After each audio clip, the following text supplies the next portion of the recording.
Hi, we're here at Gay Expo in Javits Center in New York, and I'm talking to a gentleman. Your name? My name is Danforth Prince. And what is your business? What are you here doing today? I'm president of Blood Moon Productions. We're a small press based in New York City. The writers who write for us are all associated with the Frommer travel guides, and I take the writers from Frommer and take advantage of their talent and their spare time to produce new forms of celebrity biographies about Hollywood's history. We've been very lucky at Blood Moon in that our last 4 books have each been serialized by either the London Times, the Sunday Times of London, or by the Sunday edition of the Daily Mail, the Mail on Sunday. And you're able to do this on apparently a limited budget. Publishing is a very rough business, as you know. I mean, is this has it become a viable financial undertaking? We do it really out of a certain passion that we have to bring a different facet to America's understanding of its own cultural roots. I was very lucky in that I found an author, Darwin Porter, who has written the majority of the books that Blood Moon has published. Darwin is a leading writer at the Frommer Guides.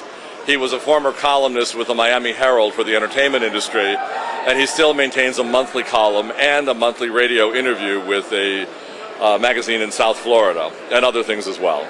Now, you say celebrity interviews. Do you focus on any type of celebrity? A gay celebrity, male celebrity, female singers, or what? Our challenge is to take these oral histories of Hollywood and transform them into a literary format that is accepted as suitable for inclusions in libraries and in film studies departments at universities.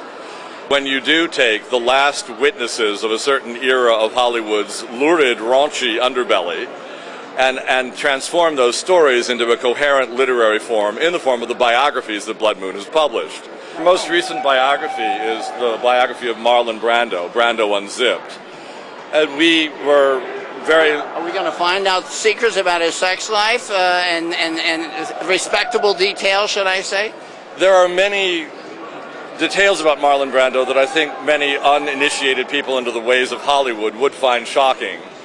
Our intention is not to point fingers in a prurient way purely for shock value. Our intention is to illuminate an aspect of the American entertainment industry that, for a variety of reasons, was always suppressed, either by, let me name some, House Un-American Activities Committee, the press and public publicity machines of the big studios, the Hays Commission, and the willingness of certain Hollywood studios to repress aspects of the sexuality of its famous stars. Well, Hollywood is famous for having just creating a false persona, taking someone and making them be something to the viewing audience that they really are not like at all in their personal lives.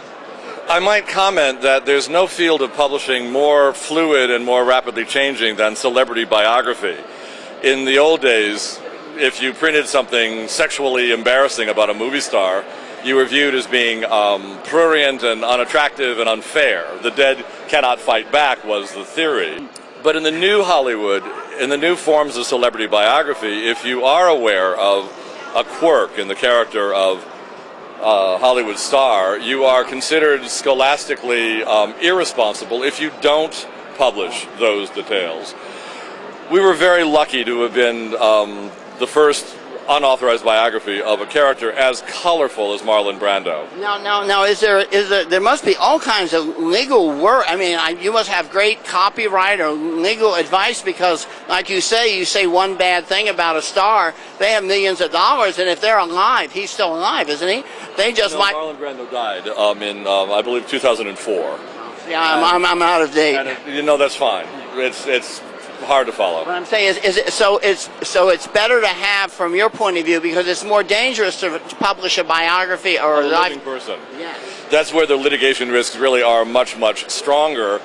But some work is being done in that realm by publishers who are braver and better funded than me. Out with a new guide to gay and lesbian film. There has been no other publishing house in the United States, in the world, that has paid credit to the efforts of underfunded filmmakers from around the world, and our guides are now an annual series of films which take into account the gay and lesbian films, or gay-friendly films, from around the world produced or released, during the previous 14 months. then this will be an annual book, and my amazement is that no other publishing house has done this up until now. Well, they might steal this idea now. Might I say also that the same writers who produce this guide to gay and lesbian film are the same writers who write many of the Fromer travel guides to Europe. So our writing team is merely applying the same skills that we did for many, many years with the Fromer travel guides. I'm the co-author of this guide, very proud to be an Austrian by adoption. Book, but if you were in the Book Association Expo, and I was just in C-SPAN Book Notes came by, which I watch every weekend religiously, what book would you pick up to show to a general audience? I'm very proud of our parody of the John Barrett book, Midnight in the Garden of Good and Evil. This is called Midnight in Savannah, which was a big seller in the Deep South for 2.5 years. It's our parody on tourism in Savannah. By the way, the author of this book is also the co-author of Fromer's Guide to Savannah and Fromer's Guide to Georgia and the Carolinas. There are indeed cultural ironies in the Deep South that just scream out for literary treatment. I am not the first author to say that. Faulkner and Eudora Welty have said the same. We did of Katherine Hepburn. This was released 6 months after the death of Miss Hepburn, and there's been much debate recently about the revisionistic point of view of Katherine Hepburn and her legacy as a woman and as an actress. An interesting, what's the word, new piece of information in the cultural wars swirling around the most famous female actress of Hollywood's golden age.